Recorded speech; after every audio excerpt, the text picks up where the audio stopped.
Umiyak at humikbi mismo itong si Senator Lito Lapid.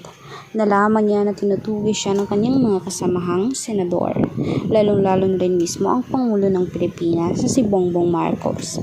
Marami kasing mga lead na tumuturo sa kanya na mismo siya ang nagiging owner ng Pampanga na Pogo Corporation.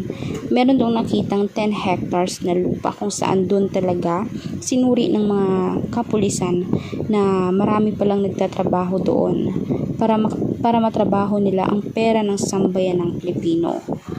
Ang Pogo ay isang illegal dito sa Pilipinas pero sa katagalan ay hindi pa rin nasusulbar. Dahil siguro ay marami talagang kapit, maraming mga owner ang mismong bawat illegal gambling na meron dito. Hindi lamang Chekwa kundi pati Pinoy na mga senador at mga nagtatrabaho sa batas ay partner din nila.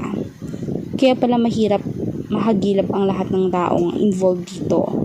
Isa na nga rito si Senator Lito Lapid na siyang laging dinidepensahan at very defensive sa kanyang mga sagot. Katulad na lamang ni Alice Go na siya ding tinutugis ng lahat. Kaya kawawa sila ngayon dahil kapag nagkaroon pa ng isa pang sulit na ebidensya ay talagang dadamputin ng mga ito. Takot sila sa rehas at sa mga posas na maaaring makasira ng kanilang buhay. Kaya ba guys, agree ba kayo dito?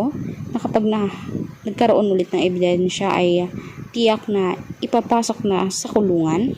I-komento nyo sa baba inyong mga sagot at huwag kalimutan mag-subscribe, i-like at share ang ating videos on public. Salamat po.